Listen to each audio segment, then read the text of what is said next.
아름다운 교회란 제목으로 말씀 전하기 원합니다. 고린도후서 9장 위에 소제목이 있습니다. 뭐라고 기록되어 있는지 한번 우리 읽어볼까요? 고린도후서 9장 위에 성경책 보면 소제목이 있죠. 제 성경에는 가난한 성도를 섬기는 연보라고 기록되어 있습니다.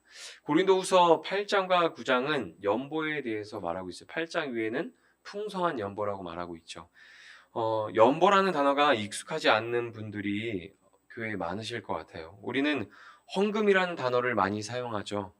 교회에 오면 예배당 입구에 헌금함이라고 적힌 함을 보게 됩니다. 하나님께 드리는 것을 헌금이라고 말하죠. 그렇다면 연보는 무엇일까요?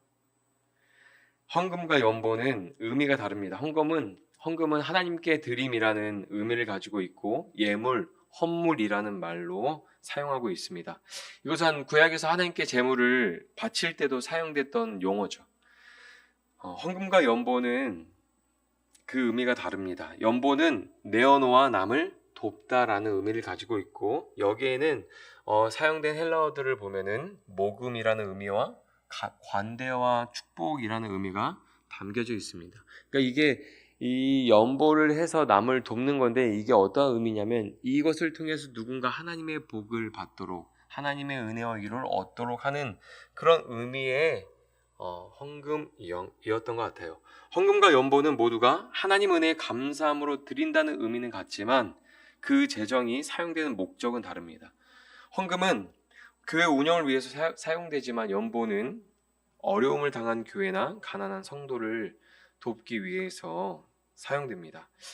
저희 교회도 열매 헌금이라는 그런 헌금이 있어요. 저희가 이제 뭐 이렇게 따로 광고하거나 아니면 이렇게 뭐 이야기한 게 없지만 열매 헌금이라는 이제 목적 헌금이 저희가 따로 있는데 교회 안에서나 사회에서 열매를 맺지 못한 사람들이 영적으로나 사회적으로 열매를 맺고 기쁨을 누릴 수 있도록 돕는 일에 재정을 사용하기 위해서 그 열매 헌금 따로 저희가 개척할 때부터 구별해 놓은 헌금이 있거든요.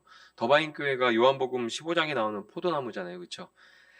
모든 사람이 예수님 안에서 풍성한 열매를 맺기를 소망하는 마음으로 열매 헌금을 만들었어요. 그래서 이 열매 헌금을 통해서 뭐 아이들이나 가정에서 열매를 맺고 하나님의 기쁨과 은혜와 행복을 누렸으면 하는 마음에서 이 헌금을 만들었습니다. 그래서 이 연보를 통해서 많은 아이들과 가정이 아름다운 열매를 맺고 하나님이 주시는 어떤 그런 기쁨을 누리길 원해요. 그래서 저희가 5월 달에 이제 그 지역 사회를 돕기 위해서 알아볼 때 어떤 것도 알아봤었냐면 이제 저소득층 아이들 가운데 한부모 아이들 가운데 학원을 다녀야 되는데 학원비가 부족한 아이들이 좀 있는지 그런 게 도움을 요청하는 아이들이 있었는지 동사무소에서 가서 물어본 적이 있거든요. 근데 이제 그런 어떤 목적으로 사회에서나 교회 안에 있는 그런 어떤 성도들과 성도들의 자녀들이 열매를 맺을 수 있도록 좀 돕는 그런 목적의 헌금을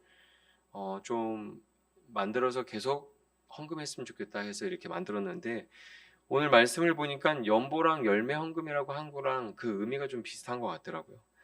하나님께 꼭 헌금을 드려야 할까요? 자, 여러분, 우린 매주 하나님 앞에 예배드리고 헌금을 드리죠. 어떤 사람은 매주 시험에 빠지죠. 하나님께 헌금을 드려야 할까요? 자, 제 질문을 금요일마다 편하게 질문하는데 대답은 듣지 않겠습니다. 자, 눈만 깜빡깜빡 해주세요.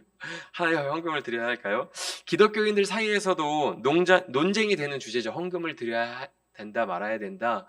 심지어는 목사님들 사이에서도 이 헌금 가지고 의견이 막 갈리고 논쟁을 하는 그런 일들이 있었어요. 구약에서 제물을 바쳤지만 이제는 제사를 드리지 않으니까 헌금을 하지 않아도 괜찮다고 말하는 사람들도 있습니다. 거기에 그러면 막 좋아요가 엄청 달리고 댓글이 이 시대의 선지자입니다 하면서 막 댓글이 막 달린단 말이죠.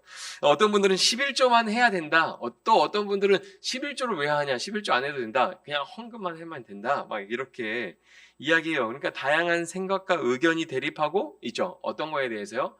헌금에 대해서. 근데 제가 이런 내용들을 대부분 볼 때 다 이 시대 속에서 뭔가 답을 찾아가려고 하는 것처럼 보이지만 제가 느꼈을 때는 성경을 잘못 해석하고 이해했기 때문에 그런 어떤 논쟁에 빠지는 것 같아요. 제가 성경을 봤을 때는 그리스도인은 헌금도 하고 11조도 하고 연보도 해야 돼요. 이게 뭐 시간이 되면 이렇게 나중에 성경 본문이 그런 내용이 있으면 가르치겠지만 이게 성경이 가르치는 내용이거든요. 헌금을 하는 것과 11조를 하는 것과 연보하는 것, 그것 성경이 가르치는 내용이에요. 예수님이 제물에 대해서 말씀하실 때 이렇게 말씀하셨습니다. 마태복음 6장 20절에서 21절인데요. 오직 너희를 위하여 보물을 하늘에 쌓아두라. 거기는 좀이나 동록이 해하지 못하며 도둑이 구멍을 뚫지도 못하고 도둑질도 못하느니라. 내 보물이 있는 그곳에는 내 마음도 있느니라. 아멘.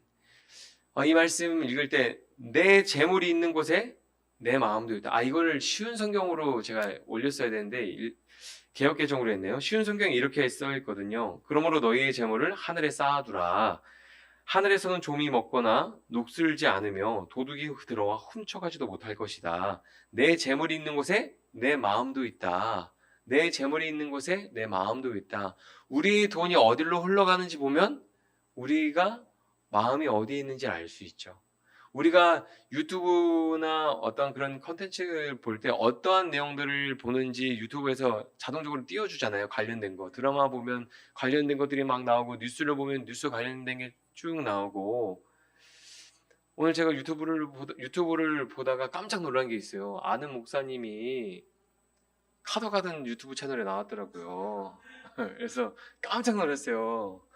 근데 이렇게 우리가 어떤 거에 관심이 있는지 유튜브도 AI도 알아서 막 연결해 준단 말이죠. 근데 우리가 성경에서 뭐라고 말하고 있냐면 예수님이 내 재물이 있는 곳에 내 마음이 있다. 너의 재물이 있는 곳에 우리의 마음이 있다라고 이야기한단 말이죠. 재물을 하나님께 바치는 것은 하나님의 영광을 위해서 물질을 내어놓는 것이죠. 왜 우리가 하나님께 물질을 바칩니까? 이것이 하나님은 물질이 필요하신 분이 아니잖아요. 근데 우리가 왜 물질을 하나님 앞에 내려놓냐면 이 물질이 하나님의 영광을 위해서 사용되길 바라서 이 물질을 내어놓는 거죠. 예수님은 재물이 있는 곳에 마음이 있다고 말씀하셨어요. 보세요. 좋은 것을 먹고 좋은 곳에 여행 가는 일에는 재정을 아낌없이 쓰지만 하나님 나라를 위해서 재물을 하나도 사용하지 않는다? 아까워한다? 우리가 막 맛있는 걸 먹고 좋은 곳에 가서 여행하는 데는 재정을 계획해서 모아서 아낌없이 쓸 때가 있는데 하나님 나라를 위해서는 재물을 하나도 사용하지 않고 아까워한다? 이건 좀 아닌 것 같지 않으세요? 성경에서는 하나님을 아는 사람들은 한 사람도 그렇게 하지 않았어요. 하나님을 잘 모르거나 탐욕에 빠진 사람들이 재물을 아까워했습니다. 성경을 보면 실제로 하나님을 만나고 하나님의 은혜를 누리면 물질을 바치는 것뿐만이 아니라 생명을 내놓고 살아갑니다. 바울이 뭐라고 고백합니까? 로마서 14장을 보면 이렇게 고백하죠. 우리가 살아도 주를 위하여 살고 죽어도 주를 위하여 죽나니 그러므로 사나 죽으나 우리가 주의 것이로다. 아멘. 여러분 바울의 고백을 듣고 심장이 뛰지 않으면 이상한 거 아니에요? 우리가 살아도 주를 위하여 살고 죽어도 주를 위하여 죽는다. 이 고백 들으면 막 심장이 뛰어야 되는 거 아니에요? 아니에요? 안 될 수도 있죠.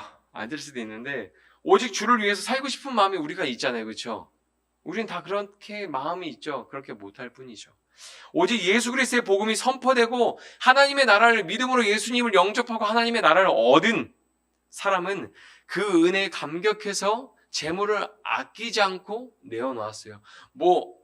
재물의 일부 10분의 1, 11조 그런 게 아니라 재물을 아낌없이 다 하나님 앞에 내놓습니다. 사도행전 4장 32절에서 35절을 보면 이런 내용들이 있죠. 믿는 무리가 한 마음과 한 뜻이 되어 모든 물건을 서로 통용하고 자기 재물을 조금이라도 자기 것이라 하는 이가 하나도 없더라. 사도들이 큰 권능으로 주 예수의 부활을 증언하니 무리가 큰 은혜를 받으면 이런 일들이 일어나는 거예요. 무섭죠. 은혜 받을까 봐. 그 중에 가난한 사람이 없으니 이는 밭과 집 있는 자는 팔아 그 판 것의 값을 가져다가 사도들의 발 앞에 두매 그들이 각 사람의 필요를 따라 나누어 줌이라. 자신의 모든 재물을 가져가서 사도들의 발 앞에 가지고 와서 어떻게 했어요? 이 재물을 교회를 위해서 사용해 주세요. 가난한 성도를 위해서 사용해 주세요. 이 재물을 하나님의 영광을 위해서 사용해 주세요라고 하면서 다 가지고 왔죠. 교회 가난한 성도들의 필요를 채우는 그 일들에 재물을 아낌없이 사용하죠. 그리스도인이란 어떤 존재입니까? 하나님께 바쳐진 존재죠. 우리가 지난주에 그리스도의 향기라는 제목으로 고린도후서 2장 말씀을 보았잖아요. 예수님을 십자가에서 다 태우고 나온 향기가 누구죠? 우리잖아요. 우리가 그리스도의 향기잖아요. 우리는 하나님께 바쳐진 존재입니다. 우리의 모든 것은 내 욕심이 아니라 하나님의 영광을 위해서 사용되어야 하는 거죠. 우리의 재능, 지식, 우리의 물질도 마찬가지죠. 고린도 교회에도 하나님의 영광을 위해서 열심히 재물을 모았던 시간들이 있었어요. 아까 앞에서 이야기했던 연보죠. 다른 가난한 성도들을 위해서 재물을 모으는 그런 모습들이 고린도 교회에도 있었습니다. 예루살렘에서 하나님이 주신 은혜에 감격한 사람들이 재물을 통용하고 가난한 성도를 도왔던 것처럼 고린도 교회에서도 가난한 성도를 돕기 위해서 연보에 힘썼습니다. 우리가 고린도 전서를 보면 고린도 전서에 나오는 고린도 교회 성도들은 어떤 특징이 있죠? 서로 자랑하고 싸우고 분쟁하고 상업과 무역의 중심지에서 사는 사람들이라, 장사하는 사람들이라 잘 싸웠을 것 같아요. 잘 싸웠을 것 같아요. 근데 그들에게 그런 모습만 있는 게 아니라 화끈하게 어떻게 해요? 하나님 일에, 연보하는 그 일에 힘썼던 모습이 있다고 지금 바울이 이야기하고 있어요. 고린도후서 9장 1절에서 2절, 오늘 우리가 읽은 본문이죠.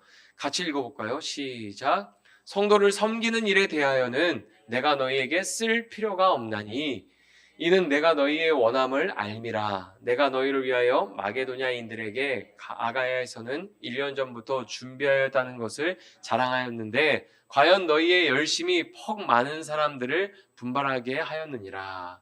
퍽이라는 단어가 좀 부정적인 단어 같지만 너희의 열심이 좋은 결과를, 기대 이상의 결과를 가지고 왔다, 이런 의미예요. 보세요. 바울은 고린도 교회가 성도를 섬기는 일에 대해서는 말할 게 없다고 말합니다. 그들의 섬김을 보았기 때문이고 들었기 때문이죠. 그들은 예루살렘 교회가 극심한 기근으로 어려움을 겪고 있다는 소식을 듣고 연보를 모으는 일에 앞장서는 열심을 보였어요. 싸울 때도 화끈했던 이 고린도 교회의 성도들, 그 전에는 그 화끈함이 어디에 있었냐면 하나님의 일을 하는데 그 화끈함이 있었던 거예요. 열심히 연보를 모으는 일에 힘썼습니다. 그리고 그 열심은 주변에 있는 교회의 동기부여가 됐고 다른 교회도 연보를 모으는 그 일에 적극적으로 참여하게 되었어요. 보세요. 고린도 교회가 예루살렘 교회의 소식을 듣고 화끈하게 아주 연보를 모으는 일에 앞장서서 열심히 했단 말이에요. 그 일이 다른 교회들에게 동기부여가 되고 다른 교회들도 연보를 모으는 일에 적극적으로 참여하게 되었어요. 놀랍지 않아요? 아니, 우린 분명 고린도 교회 문제가 많고 심각한 교회인 줄 알았는데 고린도 교회에 이런 모습이 있다고. 고린도는 아가야의 수도입니다. 아가야의 수도. 아까 우리가 성경에서 읽었죠. 마게도냐에 대해서 이야기하고 아가야 이야기했는데 아가야의 수도로 상업과 무역이 발달한 항구 도시였습니다. 상업과 무역이 발달한 고린도에 있는 교회에는 재정적으로 부유한 사람들이 많았을까요? 적었을까요? 많았겠죠. 반면에 마게도냐 사람들은 로마의 압제로 환란을 겪고 있었고 가난을 견뎌야 했어요. 마게도냐를 대표하는 교회가 어떤 교회들이냐면 빌립보 교회, 베레아 교회, 그리고 데살로니가 교회인데 지금 이 고린도후서가 어디에서 기록되어 있냐면 빌립보에서 기록했어요. 빌립보 교회에 있을 때 특히 빌립보 교회의 빈곤을 묘사하는 내용들을 보면은 그냥 가난한 게 아니라 찢어지게 가난한 교회였어요. 굉장히 공감되죠. 우리가 뭐 헌금을 하고 싶어도 주머니에 돈이 있어야 헌금하잖아요. 근데 주머니에 돈이 없어서 헌금하고 싶은데 할 수 없는 그 아픔 아세요? 빌립보 교회 성도들이 그런 성도들이 많았어요. 가난한데 가난한 사람 중에서 찢어지게 가난한 사람들이 있는 교회. 그런데 마게도냐에 있는 가난한 교회들도 연보의 힘을 다해서 참여했어요. 바울은 이 모든 일이 고린도 교회의 섬김에서 시작되었다고 말합니다. 그리고 그런 고린도 교회를 얼마나 자랑스럽게 여기고 있는지 말하고 있습니다. 고린도후서 8장 1절에서 3절 말씀 같이 읽어볼까요? 형제들아 하나님께서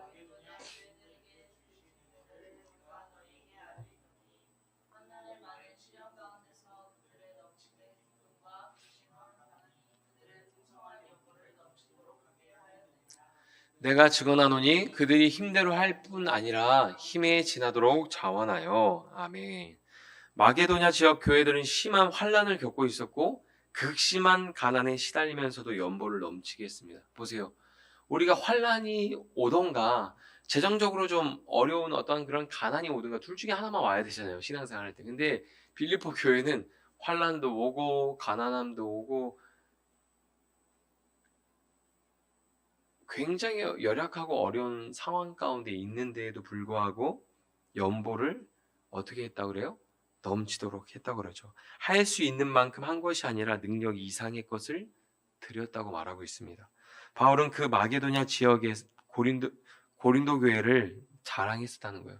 내가 그 마게도냐, 그렇게 연보를 모은 마게도냐 지역에 있는 교회들에게 내가 고린도 교회를 자랑했었는데, 자랑했던 말이 빈말이 되고 부끄러움을 당하게 될 것을 염려한다는 마음을 살짝 내비쳐요. 내가 너희를 자랑했는데, 내가 그런 마게도냐에 있는 교회들에게 내가 너희를 자랑했었는데 내 말이 빈말이 되고 부끄러움을 당할까봐 내가 두렵다, 이런 말을 하는 거예요.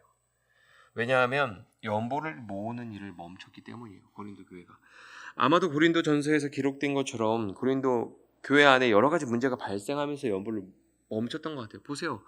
많은 사람들이 분쟁하고 다투고 있는데 어떻게 그들의 마음이 하나 되어서 연보를 모으겠어요. 그렇죠? 그래서 바울은 마게도냐에 있는 형제들이 이제 연보를 가지고 이제 교회들을 들려서 고린도 교회도 들리고 이제 그걸 가지고 예루살렘 교회로 갈 건데,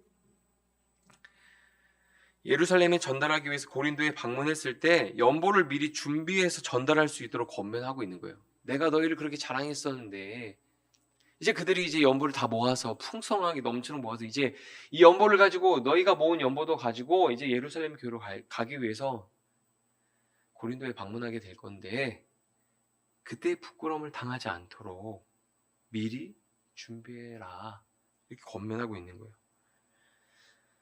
만약에 미리 준비해 놓지 않으면 바울만 부끄러움을 당하는 게 아니라 고린도 교회도 부끄러움을 당할 수 있기 때문이에요. 보세요. 한번 우리 상상해 볼까요? 극심한 가난 가운데 시달리던 마게도냐 지역의 사람들이 연보를 어렵게 모아서 고린도 교회에 방문했어요. 지금 이 연보를 모으기 전에 어떤 소식을 들었어요? 요 고린도 교회가 열심히 연보를 모으는 그 소식을 들었잖아요. 그게 주변 교회들, 형제 교회들에게 동기부여가 돼서 열심히 교회들이 연보를 모았단 말이에요. 그 소식을 듣고 이제 환난과 가난을 이겨내고 넘치게 풍성한 연보를 모아서 이제 곧 고린도 교회를 방문할 거예요. 누가요? 마게도냐 지역에 있는 성도들이. 상상해 보세요. 마게도냐 지역에서 온 사람들은 가난에 시들렸어요. 제대로 먹을 수 있었을까요? 어떤 모습이었을까요? 막 저는 이런 게 상상돼요. 막 여러분이 혹시 극심한 다이어트를 경험하거나 아니면 군대에서 훈련을 받을 때 제대로 씻지 못할 때 어떻게 되냐면 피부가 거칠어져요. 바짝 마르고 갈라집니다. 기름기가 없으니까. 그리고 어떻게 해요? 마게도냐 지역에 있는 사람들이 연보를 가지고 가잖아요. 옷이 어땠을까요? 허름했겠죠. 이렇게 바짝 마르고 갈라진 피부를 가지고 허름한 옷을 입고 연보를 가지고 고린도 교회 방문했는데, 고린도 교회 성도들은 어떤 사람들이에요? 재정적으로 풍족한 사람들이잖아요. 얼굴에 기름이 주룩주룩 흐르고 있고 옷은 막 화려하고 반짝반짝거리는데 얼마나 손에 목에 장신구가 얼마나 있겠어요. 그런데 마게도냐 지역에 있는 그 성도들이 고린도 교회에 방문했을 때 연보를 준비해 놓지 않고 있었다고 생각해 보세요. 얼마나 부끄러운 일입니까? 부끄러운 일이죠.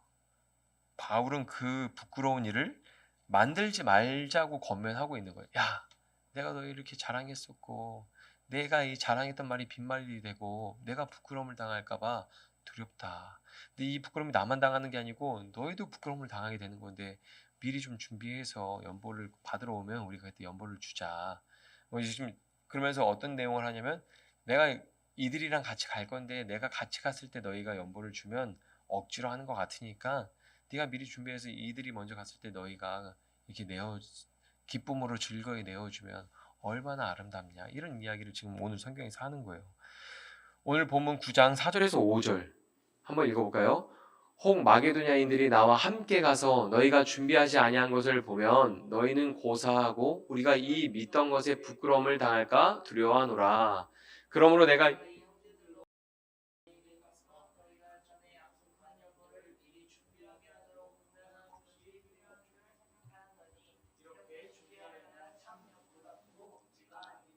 아멘. 바울이 뭐라 그래요? 내가 이것을 위해서 너희에게 권면하는 것이 필요한 줄 내가 느끼고 있다. 너희가 이렇게 이 권면을 받아들이고 준비해야 참 연보답고 억지가 아니다. 이렇게 이야기하는 거죠. 바울이 고린도 교회를 굉장히 배려하고 아끼는 거예요. 바울은 연보를 미리 준비하는 일에 대해서 언급할 때 어떤 마음과 자세로 참여해야 하는지 가르쳐 주고 있습니다. 오늘 본문을 보면 그냥 재물을 내어놓으면 되는 게 아니에요. 막 돈이 많다고 해서 그냥 재물을 내놓는다고 되는 게 아니에요. 재물을 내어놓는 방법이 있습니다. 구약에서 제사 드릴 때 얼마나 까다로웠어요. 그렇죠? 하나님 앞에 헌금할 때도 그냥 돈 가져와서 내면 되는 게 아니에요. 방법이 있어요. 사람들이 술은 어른한테 배워야 한다고 말합니다. 그런 말 들어봤어요, 혹시? 우리가 뭐 대학교도 가기 전에 뭐 그런 말 들어보잖아요. 술은 어른한테 배워야 돼. 나중에 뭐 너가 술 마실 그런 일들이 있으면 꼭 어른한테 먼저 배우도록 해. 막 이런 이야기를 어렸을 때 뭐 친척들한테 듣거든요. 뭐 이번 추석 때 가서 듣고 온 사람도 있을 수 있죠. 근데 술을 그냥 잔에 따르고 마시면 되는 것 같지만 술을 따르고 마실 때도 예법이 있죠. 그쵸? 뭐, 술잔을 어떻게 잡아야 되는지, 술잔을 부딪힐 때 어떻게 부딪혀야 되는지, 술에 대한 그 문화에도, 어떤 그런 규칙이 있어요. 예법이 있죠. 술도 그거 예법을 배워야 되는데, 하나님께 내어놓는 헌금에도 예법이 없겠어요? 있죠.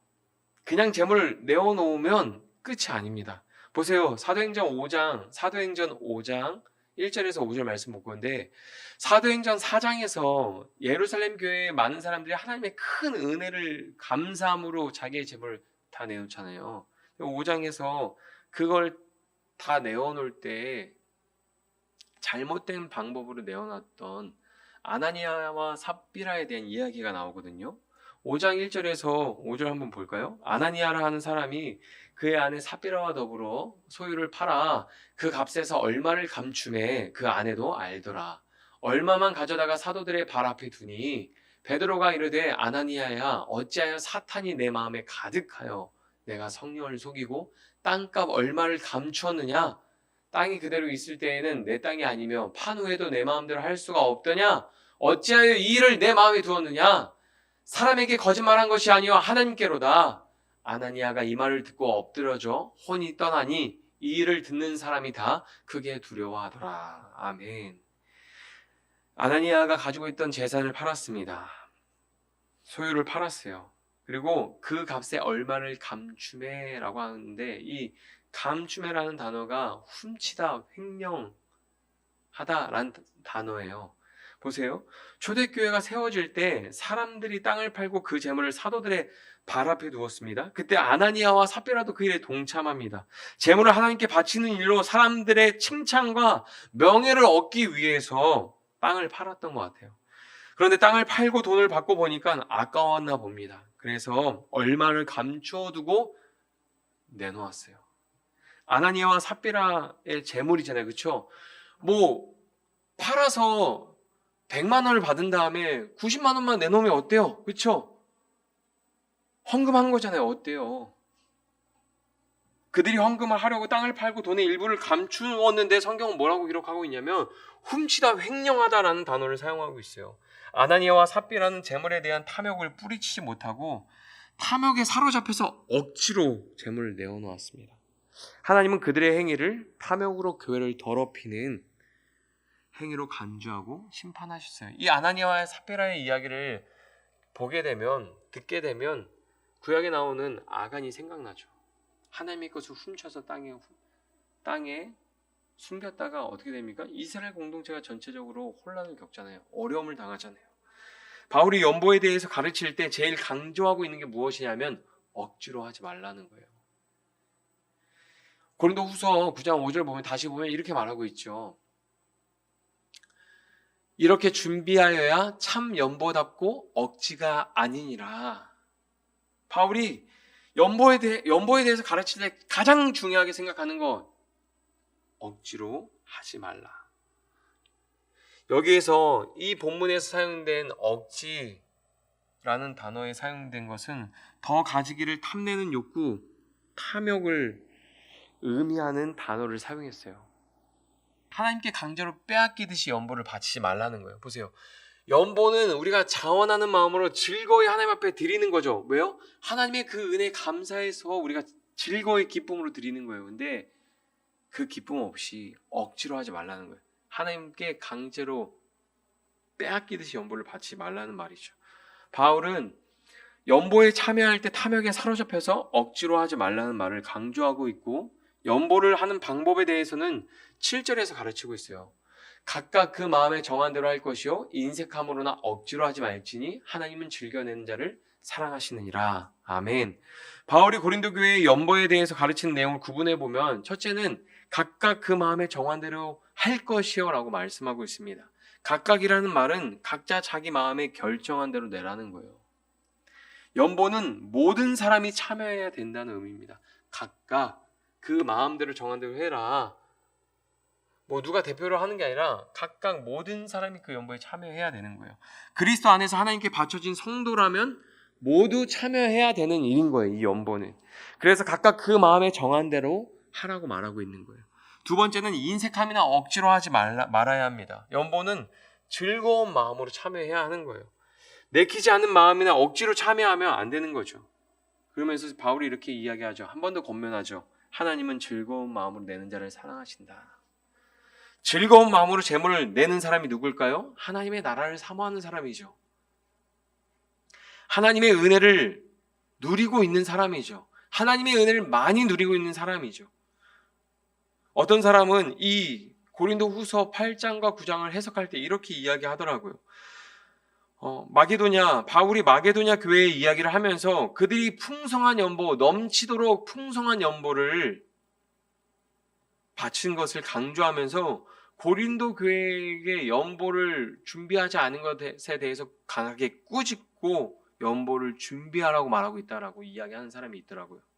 그러나 그 해석은 연보에 대해서 가르칠 때 자원하는 마음으로 즐겁게 하나님께 바치라고 말하는 바울의 가르침과 어때요? 모순이 있죠. 찢어지게 가난한 그 마게도냐 지역에 있는 교회들도 풍성한 연보, 넘치게끔 연보를 모아서 이렇게 하나님께 드리는데 너희는 아무것도 안 할 거야? 너희도 해? 라고 바울이 꾸짖고 있다고 이야기하면 바울이 연보에 대해서 가르치는 내용과 어떻게 해요? 모순이 되는 거잖아요. 오히려 바울은 이렇게 말하고 있어요. 하나님께서 고린도 교회에 넘치는 은혜를 주신 것은 선한 일을 넘치게 하게 하려고 주신 것입니다. 여러분, 고린도 교회에 고린도전서를 보면은 다툼이 일어났던 일 가운데 하나가 넘치는 은사 때문이죠. 서로 은사를 자랑하잖아요. 넘치는 은사가 있잖아요. 바울은 넘치는 은혜를 주신 것은 선한 일을 넘치게 하라고 주셨다고 말하고 있어요. 이 내용은 고린도전서의 가르침과도 이어지는 거죠. 은사에서 가장 큰 은사가 무엇입니까? 바로 사랑이잖아요. 고린도후서 9장 8절에 보면 이렇게 말해요. 바울이 하나님이 능히 모든 은혜를 너희에게 넘치게 하시나니 이는 너희로 모든 일에 항상 모든 것이 넉넉하여 모든 착한 일을 넘치게 하게 하려 하심이라. 아멘. 여러분, 서로 누가 더 많은 은사를 받았는지 자랑하잖아요. 누가 더 좋은 은사를 받았는지 자랑하고 다투었잖아요. 서로 자기들이 넘치는 은사를 받았다고, 은혜를 받았다고 자랑했던 사람들이에요. 그들에게 바울이 뭐라고 말하냐면 하나님이 너희에게 넘치는 은혜를 주신 것은 선한 일을 넘치게 하게 하려고 주신 것이다 라고 말하면서 연보에 대해서 이야기하죠. 사랑을 실천하라는 거죠. 바울은 하나님께서 넘치는 은혜를 주신 이유가 착한 일을 넘치게 하게 하기 위함이라고 말하고 있습니다. 하나님께 은혜를 입었다면 모두 선한 일에 참여해야 하는 거죠. 우리가 예수님을 믿고 하나님의 나라를 얻고 하나님의 자녀가 되었어요. 그럼 이 땅에 살아갈 때 각각 그 마음에 정한 대로 모든 사람이 선한 일에 참여해야 되는 거죠. 나는 아직 준비가 안 됐어요. 나는 아직 능력이 없어요가 아니라 그 마음에 정한 대로 할 수 있는 만큼 적은 것이라도 하나님 앞에 드려야 되는 거죠. 선한 일을 해야 되는 거죠. 지금까지 연보를 해야 하는 이유와 방법에 대해서 말씀드렸습니다. 다시 정리해보면 하나님의 은혜를 아는 사람은 모두 연보에 참여해야 합니다. 이해가 되시죠? 연보는 남을 돕기 위해서 재물을 내어놓는 것입니다. 그렇죠? 그 의미를 확장해서 우리가 해석하게 되면 하나님의 은혜를 아는 모든 사람은 어떻습니까? 모두 선한 일에 참여해야 되는 거예요.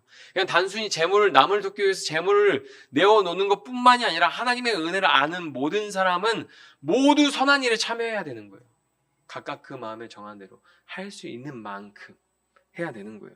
어떻게 참여해야 됩니까? 각각 그 마음에 정한 대로 인색함이나 억지로 하지 말아야 되는 거죠. 지금 이게 바울이 연보를 해야 되는 이유와 방법에 대해서 가르친 내용이에요. 연보의 목적이 두 가지가 있어요.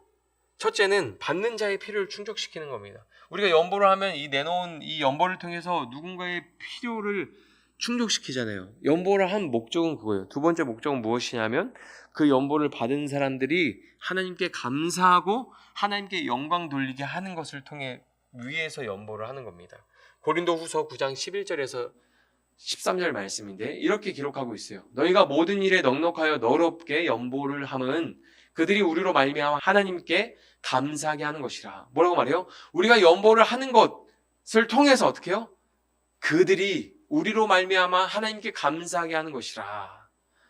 그러니까 넉넉하게 그들의 필요를 채워주고 그 일로 인해서 그들이 하나님께 감사하게 하는 것이 연보의 목적이에요. 이 봉사의 직무가 성도들의 부족한 것은 보충할 뿐만이 아니라, 그렇죠? 성도들의 부족한 것을 보충할 뿐만이 아니라 사람들이 하나님께 드리는 많은 감사로 말미암아 넘쳤느니라. 이 직무로 증거를 삼아 너희가 그리스도의 복음을 진실히 믿고 복종하는 것과 그들과 모든 사람을 섬기는 너희의 후한 연보로 말미암아 하나님께 영광을 돌리고. 이 연보는 부족한 것을 충분하게 채우고 넉넉하게 채워주는 것이 목적이고 그걸로 인해서 이 연보를 받는 사람들 통해서 그들이 하나님께 감사하고 하나님께 영광 돌리는 거에 목적이 있는 거예요. 그럼 생각해 보세요.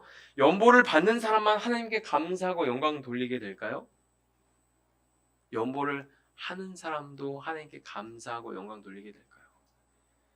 그 감사와 영광에 연보를 내는 자와 연보를 받는 자 모두 동일하게 동참하게 되는 거죠.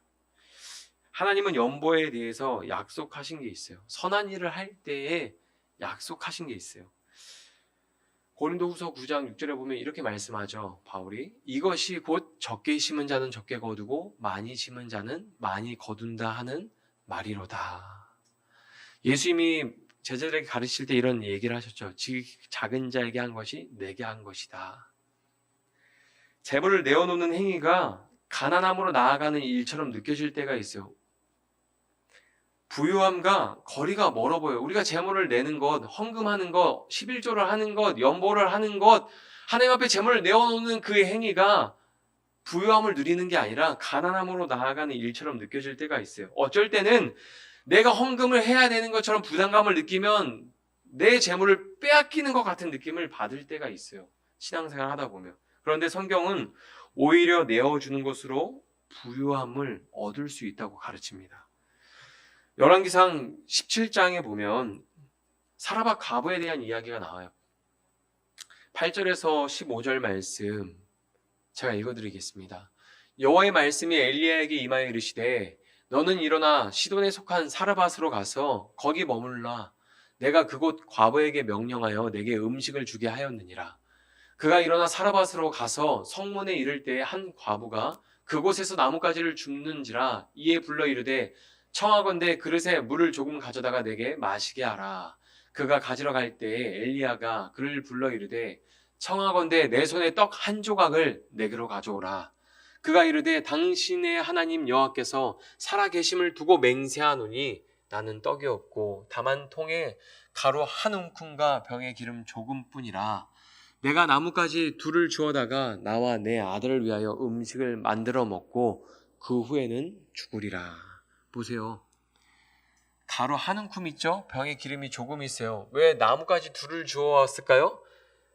나뭇가지 둘 태우는 그 화력으로 충분히 만들 수 있는 적은 양이니까 그런 거예요. 13절에 보면 엘리야가 그에게 이르되 두려워하지 말고 가서 내 말대로 하려니와.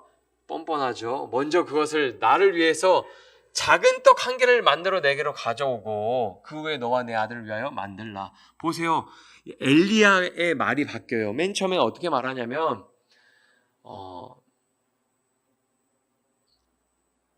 떡 한 조각을 내게 가져오라 이렇게 이야기했죠. 그러니까 사라바 가구가 어떻게 이야기해요?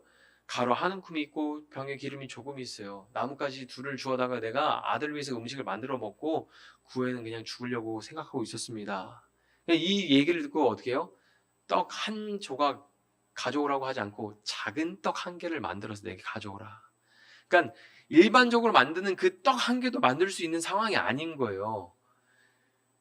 그 작은 떡 한 개를 만들어서 내게로 가져오고 그 후에 너와 내 아들을 위하여 만들라.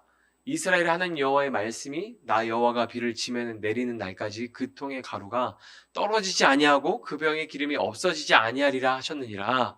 그가 가서 엘리야의 말대로 하였더니 그와 엘리야와 그의 식구가 여러 날 먹었으나. 아멘. 보세요.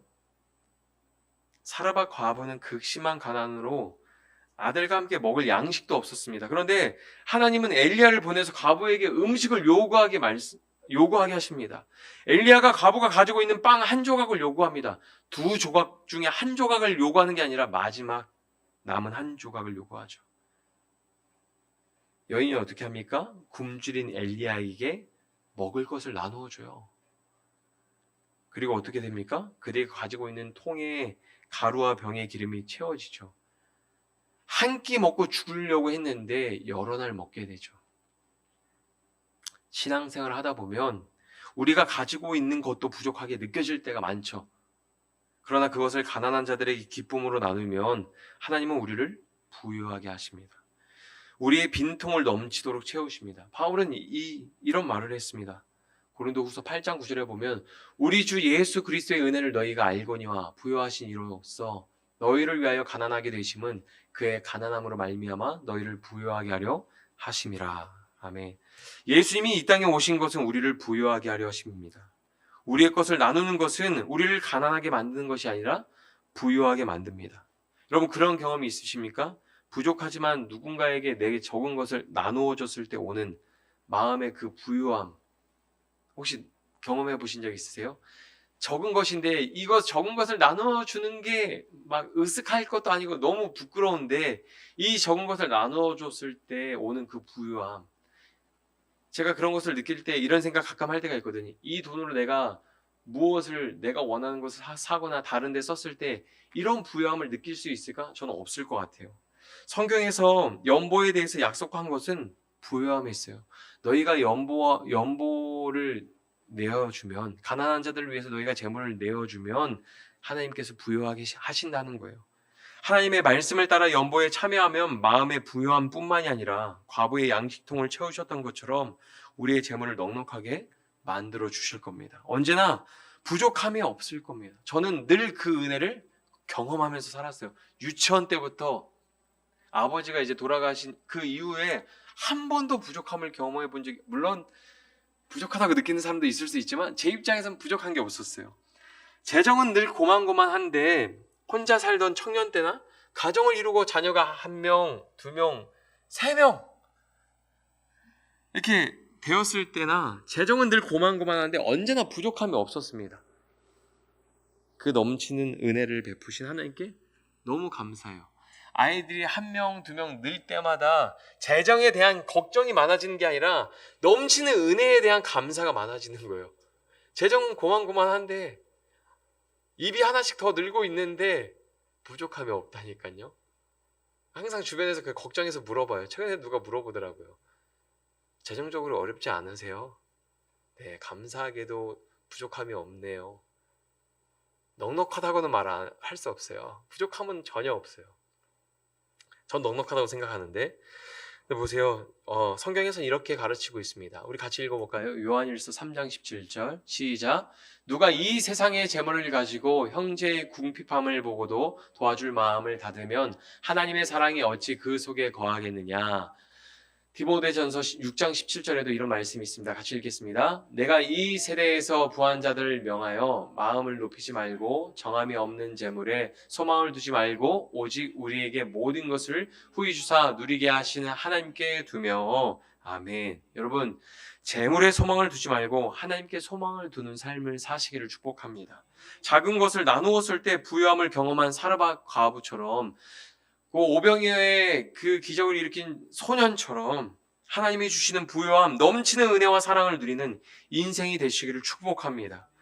그리스도로 부요함을 누리며 선한 일에 힘쓰는 아름다운 교회가 되기를 소망합니다. 여러분, 바울이 그러잖아요. 너희가 미리 연보를 준비해서 부끄러움을 당하지 않게 해라. 마게도니아에서 사람들이 왔을 때 부끄러움을 당하지 않겠냐 걱정했던 것처럼 우리가 하나님의 은혜를 경험하고 그 은혜를 알고도 누리면서도 우리가 연보를 참여하지 않는다면 예수님이 이 땅에 다시 오셨을 때 우리가 부끄러움 당하지 않겠습니까? 이 악하고 게으른 종아 그런 말 듣지 않겠습니까? 여러분, 저는 우리 교회가 아름다운 교회가 됐으면 좋겠고 우리의 삶이 아름다운 삶이 되었으면 좋겠어요. 더바인 교회의 비전 중에 하나가 예수님의 친구로 존재하는 아름다운 교회입니다. 예수님이 이 땅에 오셔서 어떻게 했습니까? 많은 사람들의 친구가 되어주셨잖아요. 가난한 사람들, 병든 사람들, 제자들의 친구가 되어주셨고 제자들도 요한복음 15장을 보면 제자들도 예수님이 이렇게 말씀하시거든요. 너희는 나의 친구라고 말씀하시는데 제자들도 결국엔 예수님의 친구처럼 살다 갔어요. 저는 교회가 그런 교회가 되기를 바라요. 이 연보에 대한 이야기가 할 게 너무 많은데 너무 설교가 길어서 여기까지입니다. 여기까지.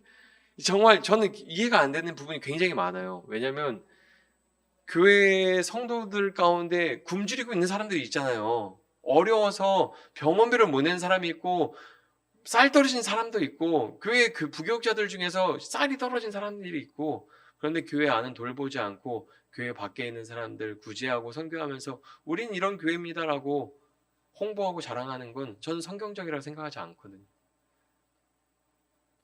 연보는 성도들을 가난한 성도들을 돌아보는 일이었어요. 교회 안에 성도들 가난하고 연약한 자들을 먼저 돌아보는 게 연보였어요. 저는 그런 아름다운 교회가 되길 바라요. 성도들의 삶을 돌아보고 성도들이 정말 그리스도 안에서 하나님의 은혜를 풍성히 누리고 열매 맺는 그 은혜를 누렸으면 좋겠어요. 그런 교회가 됐으면 좋겠고 우리가 그런 삶을 살았으면 좋겠습니다. 잠깐 기도하겠습니다.